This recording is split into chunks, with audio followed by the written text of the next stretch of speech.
الحمد للہ رب العالمین والصلاة والسلام علی سید الانبیاء والمرسلین اما بعد فاعوذ باللہ من الشیطان الرجیم بسم اللہ الرحمن الرحیم۔ سبق نمبر 43 تفسیر خزائن العرفان۔ اس میں ہم انشاء اللہ تعالی 7واں پارہ سورۃ المائدہ آیت نمبر 109 کے ترجمہ اور تفسیر سے آغاز کریں گے۔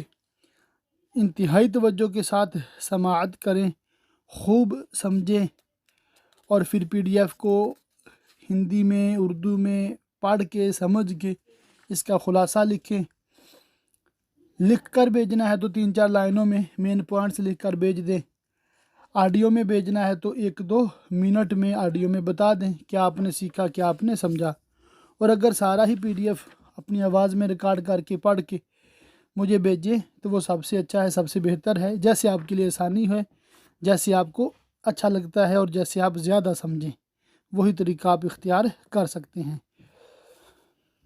ترجمہ ہے: جس دن اللہ جمع فرمائے گا رسولوں کو، یعنی روز قیامت، پھر فرمائے گا تمہیں کیا جواب ملا،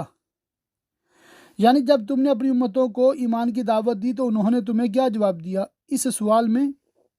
منکرین کی توبیخ ہے۔ عرض کریں گے ہمیں کچھ علم نہیں، بے شک تو ہی ہے سب غیبوں کا خوب جاننے والا۔ انبیاء کا یہ جواب ان کے کمال ادب کی شان ظاہر کرتا ہے کہ وہ علم الہی کے حضور اپنے علم کو اصلاً نظر میں نہ لائیں گے اور قابل ذکر قرار نہ دیں گے، اور معاملہ اللہ تعالیٰ کے علم و عدل پر تفویض فرما، یعنی سونپ دیں گے۔ جب اللہ فرمائے گا اے مریم کے بیٹے عیسیٰ، یاد کر میرا احسان اپنے اوپر اور اپنی ماں پر کہ میں نے ان کو پاک کیا اور جہاں کی عورتوں پر ان کو فضیلت دی، جب میں نے پاک روح سے تیری مدد کی، یعنی حضرت جبریل سے، کہ وہ حضرت عیسیٰ علیہ السلام کے ساتھ رہتے اور حوادث میں ان کی مدد کرتے۔ تو لوگوں سے باتیں کرتا پالنے، یعنی جھولے میں، صغر سنی میں، اور یہ معجزہ ہے، اور پکی عمر کا ہو کر۔ اس آیت سے ثابت ہوتا ہے کہ حضرت عیسیٰ علیہ السلام قیامت سے پہلے نزول فرمائیں گے، کیونکہ کہولت بڑھاپے کا وقت آنے سے پہلے آپ اٹھا لیے گئے۔ نزول کے وقت آپ 33 سال کے جوان کی صورت میں جلوہ افروز ہوں گے اور بامصداق اس آیت کے کلام کریں گے، اور جو پالنے یعنی جھولے میں فرمایا گیا انی عبد اللہ، میں ہوں اللہ کا بندہ، وہی فرمائیں گے۔ اور جب میں نے تجھے سکھائی کتاب اور حکمت، یعنی اسرار علوم، اور توریت اور انجیل، اور جب تو مٹی سے پرند کسی مورت میرے حکم سے بناتا، پھر اس میں پھونک مارتا تو وہ میرے حکم سے اڑنے لگتی۔ یہ بھی حضرت عیسیٰ علیہ السلام کا معجزہ تھا۔ اور تو مادرزاد اندھے اور سفید داغ والے کو میرے حکم سے شفا دیتا، اور جب تو مردوں کو میرے حکم سے زندہ نکالتا۔ اندھے اور سفید داغ والے کو بینا اور تندرست کرنا، اور مردوں کو قبروں سے زندہ کر کے نکالنا، یہ سب بِإِذْنِ اللہ، یعنی اللہ تعالیٰ کے حکم سے حضرت عیسیٰ علیہ السلام کے معجزات جلیلہ ہیں۔ اور جب میں نے بنی اسرائیل کو تجھ سے روکا، یہ ایک اور نعمت کا بیان ہے کہ اللہ تعالیٰ نے حضرت عیسیٰ علیہ السلام کو یہود کے شر سے محفوظ رکھا، جنہوں نے حضرت کے معجزات باہرات دیکھ کر آپ کے قتل کا ارادہ کیا۔ اللہ تعالیٰ نے آپ کو آسمان پر اٹھا لیا اور یہود نامراد رہ گئے۔ جب تو ان کے پاس روشن نشانیاں لے کر آیا تو ان میں کے کافر بولے کہ یہ یعنی حضرت عیسیٰ علیہ السلام کے معجزات تو نہیں مگر کھلا جادو۔ اور جب میں نے حواری حضرت عیسیٰ علیہ السلام کے صحابہ اور آپ کے مخصوصین ہیں، اور جب میں نے حواریوں کے دل میں ڈالا کہ مجھ پر اور میرے رسول پر یعنی حضرت عیسیٰ علیہ السلام پر ایمان لاؤ، بولے ہم ایمان لائے اور گواہ رہ کہ ہم مسلمان ہیں، ظاہر اور باطن میں مخلص و مطیع۔ جب حواریوں نے کہا اے عیسیٰ بن مریم، کیا آپ کا رب ایسا کرے گا کہ ہم پر آسمان سے ایک خوان اتارے؟ معنی یہ ہے کہ کیا اللہ تعالیٰ اس باب میں آپ کی دعا قبول فرمائے گا؟ کہا اللہ سے ڈرو اگر ایمان رکھتے ہو، اور تقوی اختیار کرو تاکہ یہ مراد حاصل ہو۔ بعض مفسرین نے کہا معنی یہ ہے کہ تمام امتوں سے نرالا سوال کرنے میں اللہ سے ڈرو، یا یہ معنی ہے کہ اس کی کمال قدرت پر ایمان رکھتے ہو تو اس میں تردد نہ کرو۔ حواری مومن، عارف اور قدرت الہیہ کے معترف تھے۔ انہوں نے حضرت عیسیٰ علیہ السلام سے عرض کیا، بولے ہم چاہتے ہیں حصول برکت کے لیے کہ اس میں سے کھائیں اور ہمارے دل ٹھہریں اور یقین قوی ہو، اور جیسا کہ ہم نے قدرت الہی کو دلیل سے جانا ہے مشاہدہ سے بھی اس کو پختہ کر لیں، اور ہم آنکھوں دیکھ لیں کہ آپ نے ہم سے سچ فرمایا، بے شک آپ اللہ کے رسول ہیں، اور ہم اس پر گواہ ہو جائیں۔ اپنے بعد والوں کے لیے حواریوں کے یہ عرض کرنے پر حضرت عیسیٰ علیہ السلام نے انہیں 30 روزے رکھنے کا حکم دیا اور فرمایا جب تم ان روزوں سے فارغ ہو جاؤ گے تو اللہ تعالیٰ سے جو دعا کرو گے قبول ہوگی۔ انہوں نے روزے رکھ کر خوان اترنے کی دعا کی۔ اس وقت حضرت عیسیٰ علیہ السلام نے غسل فرمایا اور موٹا لباس پہنا اور 2 رکعت نماز ادا کی اور سر مبارک جھکایا اور رو کر یہ دعا کی جس کا اگلی آیت میں ذکر ہے۔ عیسیٰ بن مریم نے عرض کی، اے اللہ، اے رب ہمارے، ہم پر آسمان سے ایک خوان اتار کہ وہ ہمارے لیے عید ہو، یعنی ہم اس نزول کے دن کو عید بنائیں، اس کی تعظیم کریں، خوشیاں منائیں، تیری عبادت کریں، شکر بجا لائیں۔ مسئلہ، اس سے معلوم ہوا کہ جس روز اللہ تعالیٰ کی خاص رحمت نازل ہو اس دن کو عید بنانا، خوشیاں منانا، عبادتیں کرنا، شکر الہی بجا لانا طریقہ صالحین ہے، اور کچھ شک نہیں کہ سید عالم صلی اللہ علیہ وسلم کی تشریف آوری اللہ تعالیٰ کی عظیم ترین نعمت اور بزرگ ترین رحمت ہے۔ اس لیے حضور صلی اللہ تعالی علیہ وآلہ وسلم کی ولادت مبارکہ کے دن عید منانا اور میلاد شریف پڑھ کر شکر الہی بجا لانا اور اظہار فرح اور سرور کرنا مستحسن و محمود اور اللہ کے مقبول بندوں کا طریقہ ہے۔ ہمارے اگلے پچھلوں کی، جو دیندار ہمارے زمانہ میں ہیں ان کی، اور جو ہمارے بعد آئیں ان کی، اور تیری طرف سے نشانی تیری قدرت کی اور میری نبوت کی،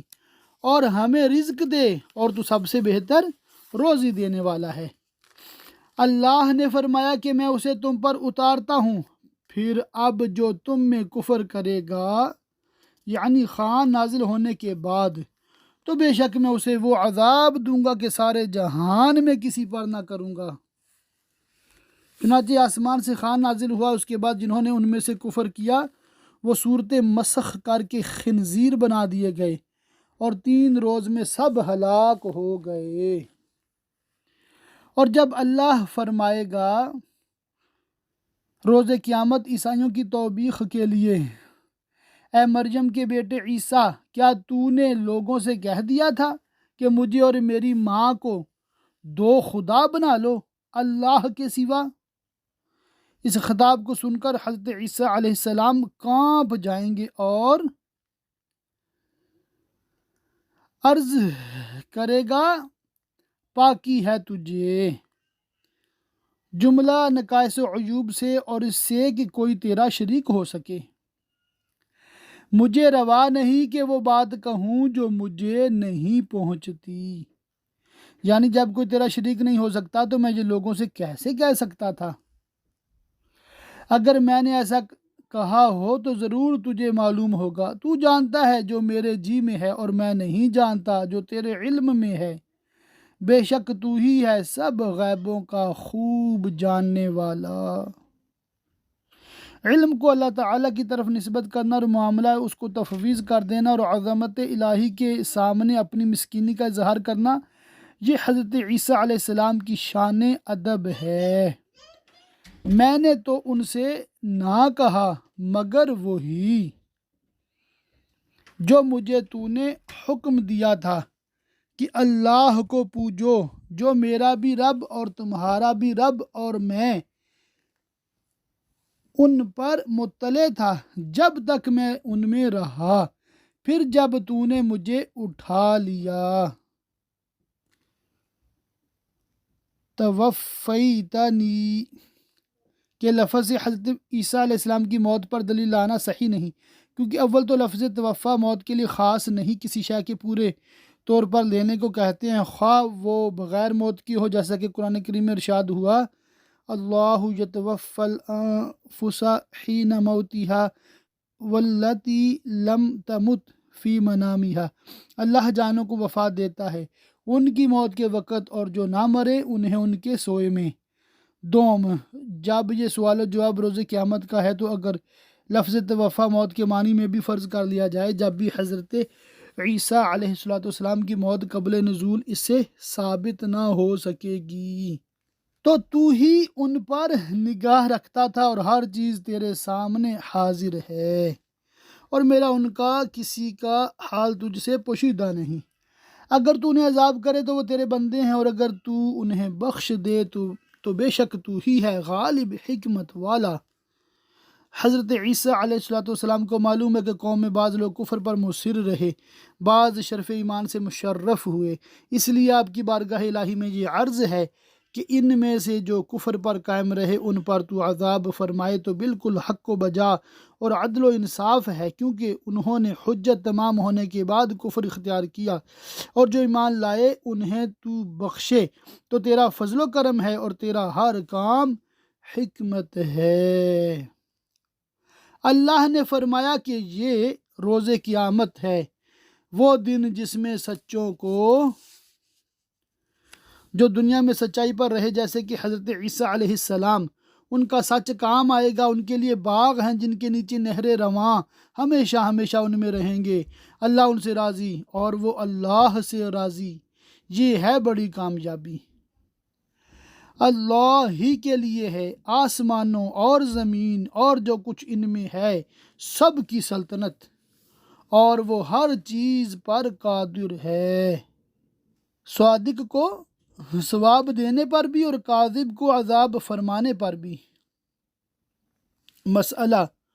قدرت ممکنات سے متعلق ہوتی ہے نہ کہ واجبات و محالات سے، تو معنی آیت کے یہ ہیں کہ اللہ تعالیٰ ہر امر ممکن الوجود پر قادر ہے۔ مسئلہ کذب وغیرہ عیوب و قبائح اللہ سبحانہ تبارک و تعالیٰ کے لیے محال ہیں، ان کو تحت قدرت بتانا اور اس آیت سے سند لانا غلط و باطل ہے۔ ماشاء اللہ سورہ مائدہ مکمل ہوئی، ابھی انشاء اللہ تعالی سورۃ الانعام جو کہ چھٹی سورہ مبارکہ ہے ترتیب کے لحاظ سے، یہ پڑھیں گے۔ سورہ انعام مکیہ ہے، اس میں 165 آیتیں اور 20 رکوع ہیں۔ اللہ کے نام سے شروع جو بڑا مہربان اور رحم والا۔ سورہ انعام مکی ہے، اس میں 20 رکوع اور 165 آیتیں، 3100 کلمہ اور 12935 حرف ہیں۔ حضرت ابن عباس رضی اللہ تعالی عنہما نے فرمایا کہ یہ کل سورہ ایک ہی شب میں بامقام مکہ مکرمہ نازل ہوئی۔ اور اس کے ساتھ 70,000 فرشتے آئے جن سے آسمانوں کے کنارے بھر گئے۔ یہ بھی ایک روایت میں ہے کہ وہ فرشتے تسبیح و تقدیس کرتے آئے اور سجدہ عالم صلی اللہ علیہ وآلہ وسلم سبحان ربی العظیم فرماتے ہوئے سر بسجود ہوئے۔ سب خوبیاں اللہ کو جس نے آسمان اور زمین بنائے۔ حضرت کعب احبار رضی اللہ تعالیٰ عنہ نے فرمایا تو آیت میں سب سے اول یہی آیت ہے۔ اس آیت میں بندوں کو شان استغنا کے ساتھ حمد کی تعلیم فرمائی گئی اور پیدائش آسمان و زمین کا ذکر اس لیے ہے کہ ان میں ناظرین کے لیے بہت عجائب قدرت اور غرائب حکمت اور عبرتیں و منافع ہیں۔ اور اندھیریاں اور روشنی پیدا کی، یعنی ہر ایک اندھیری اور روشنی، خواہ وہ اندھیری شب کی ہو یا کفر کی یا جہل کی یا جہنم کی، اور روشنی خواہ دن کی ہو یا ایمان و ہدایت و علم و جنت کی۔ ظلمات کو جمع اور نور کو واحد کی صیغہ سے ذکر فرمانے میں اس طرف اشارہ ہے کہ باطل کی راہیں بہت کثیر ہیں اور راہ حق صرف ایک دین اسلام۔ اس پر یعنی باوجود ایسے دلائل پر مطلع ہونے اور ایسے نشان ہائے قدرت دیکھنے کے، کافر لوگ اپنے رب کے برابر ٹھہراتے ہیں، دوسروں کو حتیٰ کہ پتھروں کو پوجتے ہیں، باوجود کہ ان کے مقر اقراری ہیں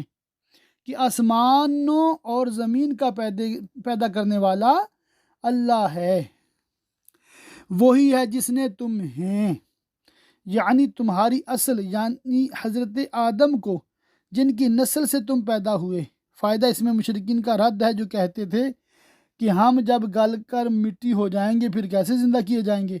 انہیں بتایا گیا کہ تمہاری اصل مٹی ہی سے ہے تو پھر دوبارہ پیدا کیے جانے پر کیا تعجب۔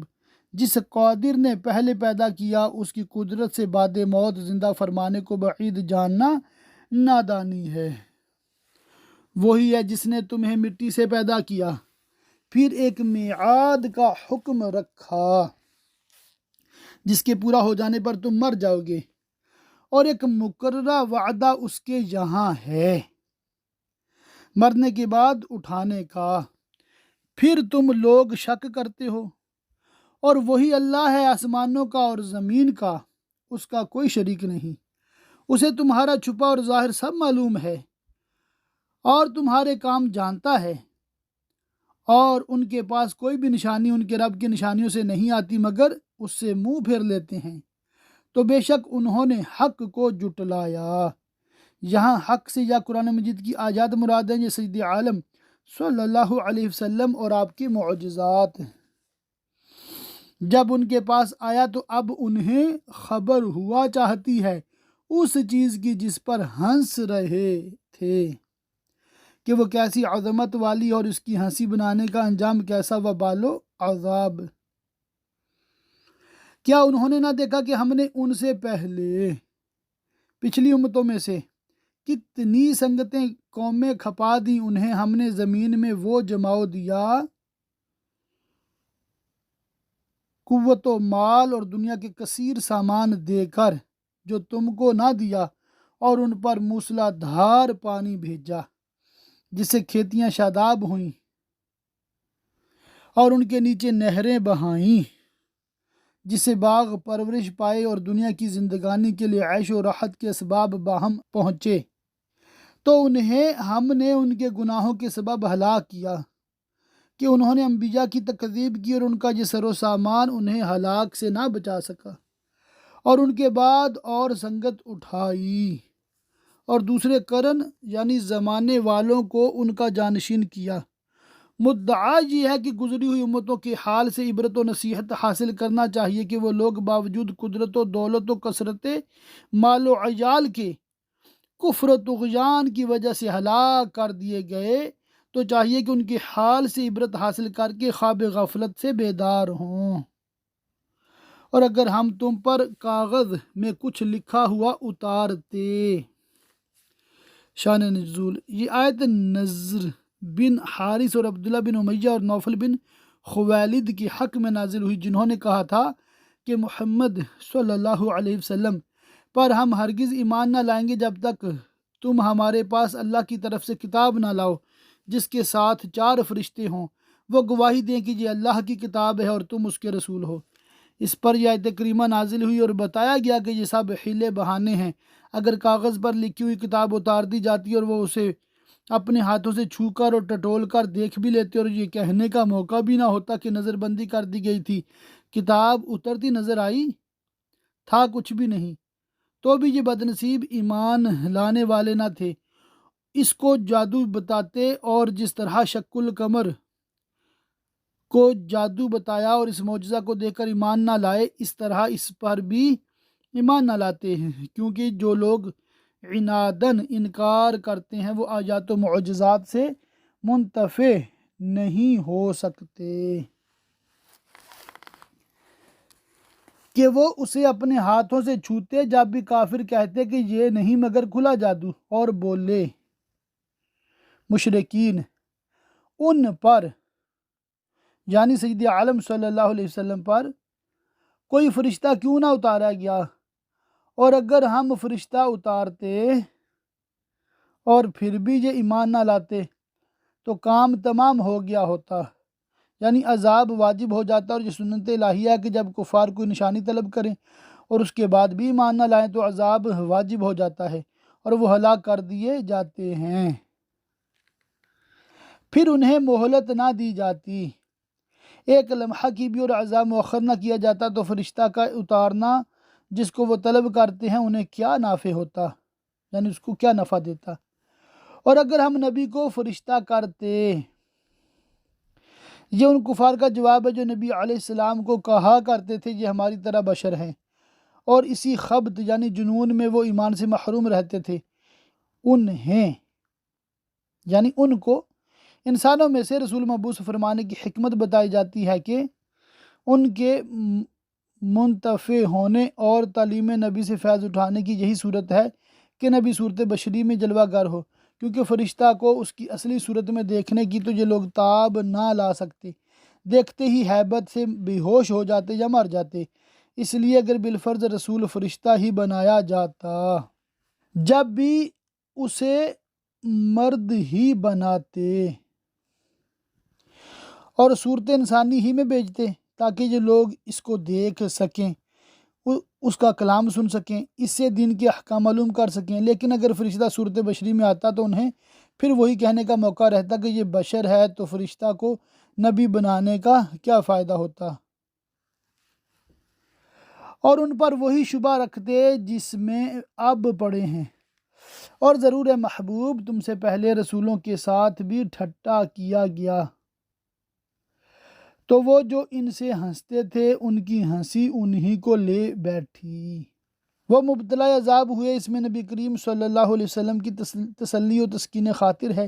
کہ آپ رنجیدہ و ملول نہ ہوں۔ کفار کا پہلے انبیاء کے ساتھ بھی یہی دستور رہا ہے اور اس کا وبال ان کفار کو اٹھانا پڑا ہے۔ نیز مشرکین کو تنبیہ ہے کہ پچھلی امتوں کے حال سے عبرت حاصل کریں اور انبیاء کے ساتھ طریق ادب ملحوظ رکھیں تاکہ پہلوں کی طرح مبتلا عذاب نہ ہوں۔ تم فرما دو اے حبیب صلی اللہ تعالی علیہ وسلم ان تمسخر یعنی ٹھٹھا کرنے والوں سے کہ زمین میں سیر کرو، پھر دیکھو کہ جھٹلانے والوں کا کیسا انجام ہوا، اور انہوں نے کفر و تکذیب کا کیا ثمرہ پایا۔ تم فرماؤ کس کا ہے جو کچھ آسمانوں اور زمین میں، اگر وہ اس کا جواب نہ دیں تو تم فرماؤ اللہ کا ہے، کیونکہ اس کے سوا اور کوئی جواب ہی نہیں ہے، اور وہ اس کے خلاف نہیں کر سکتے، کیونکہ بت جن کو مشرکین پوجتے ہیں وہ بے جان ہے، کسی چیز کے مالک ہونے کی صلاحیت نہیں رکھتے، خود دوسرے کے مملوک ہیں۔ آسمان و زمین کا وہی مالک ہو سکتا ہے جو حی و قیوم، ازلی اور ابدی، قادر مطلق، ہر شے پر متصرف و حکمران ہو، تمام چیزیں اس کے پیدا کرنے سے وجود میں آئی ہوں، ایسا سوائے اللہ کے کوئی نہیں، اس لیے تمام سماوی و ارضی کائنات کا مالک اس کے سوا کوئی نہیں ہو سکتا۔ اس نے اپنے کرم کے ذمہ پر رحمت لکھ لی ہے۔ کتب علی نفسہ الرحمہ، اس نے اپنے کرم کے ذمہ پر رحمت لکھ لی ہے، یعنی اس نے رحمت کا وعدہ کیا اور اس کا وعدہ خلاف نہیں ہو سکتا، کیونکہ وعدہ خلافی و کذب اس کے لیے محال ہے، اور رحمت عام ہے، دینی ہو یا دنیاوی، اپنی معرفت اور توحید اور علم کی طرف ہدایت فرمانا بھی رحمت میں داخل ہے، اور کفار کو مہلت دینا اور عقوبت میں جلدی نہ فرمانا بھی، کہ اس سے انہیں توبہ اور انابت کا موقع ملتا ہے۔ بے شک ضرور تمہیں قیامت کے دن جمع کرے گا اور اعمال کا بدلہ دے گا، اس میں کچھ شک نہیں، وہ جنہوں نے اپنی جان نقصان میں ڈالی کفر اختیار کر کے ایمان نہیں لاتے، اور اسی کا ہے جو کچھ بستا ہے رات اور دن میں، یعنی تمام موجودات اسی کی ملک ہے، اور وہ سب کا خالق مالک رب ہے، اور وہی ہے سنتا جانتا، اس سے کوئی چیز پوشیدہ نہیں۔ تم فرماؤ کیا اللہ کے سوا کسی اور کو والی بناؤں؟ شان نزول، جب کفار نے حضور اقدس صلی اللہ علیہ وسلم کو اپنے باپ دادا کے دین کی دعوت دی تو یہ آیت نازل ہوئی، وہ اللہ جس نے آسمان و زمین پیدا کی اور وہ کھلاتا ہے اور کھانے سے پاک ہے، یعنی خلق سب اس کی محتاج ہے، وہ سب سے بے نیاز۔ تم فرماؤ مجھے حکم ہوا ہے کہ سب سے پہلے گردن رکھوں، کیونکہ نبی اپنی امت سے دین میں سابق ہوتے ہیں، اور ہرگز شرک والوں میں نہ ہونا۔ تم فرماؤ اگر میں اپنے رب کی نافرمانی کروں تو مجھے بڑے دن یعنی روز قیامت کی عذاب کا ڈر ہے، اس دن جس سے عذاب پھیر دیا جائے اور نجات دی جائے، ضرور اس پر اللہ کی مہر یعنی رحمت ہوئی، اور یہی کھلی کامیابی ہے۔ اور اگر تجھے اللہ کوئی برائی، بیماری یا تنگ دستی یا اور کوئی بلا پہنچائے تو اس کے سوا اس کا کوئی دور کرنے والا نہیں، اور اگر تجھے بھلائی پہنچائے مثل صحت و دولت وغیرہ کے تو وہ سب کچھ کر سکتا ہے، قادر مطلق ہے، ہر شے پر ذاتی قدرت رکھتا ہے، کوئی اس کی مشیت کے خلاف کچھ نہیں کر سکتا، تو کوئی اس کے سوا مستحق عبادت کیسے ہو سکتا ہے؟ یہ رد شرک کی دل میں اثر کرنے والی دلیل ہے، اور وہی غالب ہے اپنے بندوں پر، اور وہی ہے حکمت والا خبردار۔ تم فرماؤ سب سے بڑی گواہی کس کی؟ شان نزول، اہل مکہ رسول کریم صلی اللہ علیہ وآلہ وسلم سے کہنے لگے کہ اے محمد صلی اللہ علیہ وسلم، ہمیں کوئی ایسا دکھائیے جو آپ کی رسالت کی گواہی دیتا ہو۔ اس پر یہ آیت کریمہ نازل ہوئی۔ تم فرماؤ کہ اللہ گواہ ہے مجھ میں اور تم میں، اور اتنی بڑی اور قابل قبول گواہی اور کس کی ہو سکتی ہے؟ اور میری طرف اس قرآن کی وحی ہوئی ہے کہ میں اس سے تمہیں ڈراؤں، یعنی اللہ تعالیٰ میری نبوت کی شہادت دیتا ہے، اس لیے کہ اس نے میری طرف اس قرآن کی وحی فرمائی، اور یہ ایسا معجزہ ہے کہ تم باوجود فصیح بلیغ صاحب زبان ہونے کے اس کے مقابلے سے عاجز رہے۔ تو اس کتاب کا مجھ پر نازل ہونا اللہ کی طرف سے میرے رسول ہونے کی شہادت ہے، جب یہ قرآن اللہ تعالیٰ کی طرف سے یقینی شہادت ہے، اور میری طرف وحی فرمایا گیا تاکہ میں تمہیں ڈراؤں کہ تم حکم الہی کی مخالفت نہ کرو۔ اور جن جن کو پہنچے یعنی میرے بعد قیامت تک آنے والے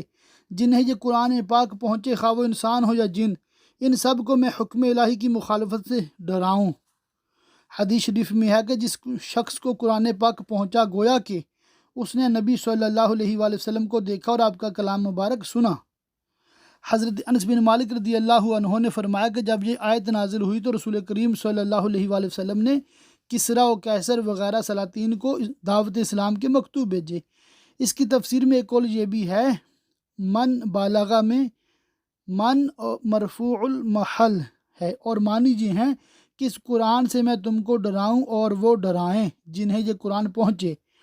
ترمذی کی حدیث میں ہے کہ اللہ تر و تازہ رکھے اس کو جس نے ہمارا کلام سنا اور جیسا سنا ویسا پہنچایا۔ بہت سے پہنچائے ہوئے سننے والے سے زیادہ اہل ہوتے ہیں، اور ایک روایت میں ہے سننے والے سے زیادہ افقہ یعنی غور و فکر کرنے والے ہوتے ہیں۔ اس سے فقہا کی منزلت معلوم ہوتی ہے۔ تو کیا تم اے مشرکین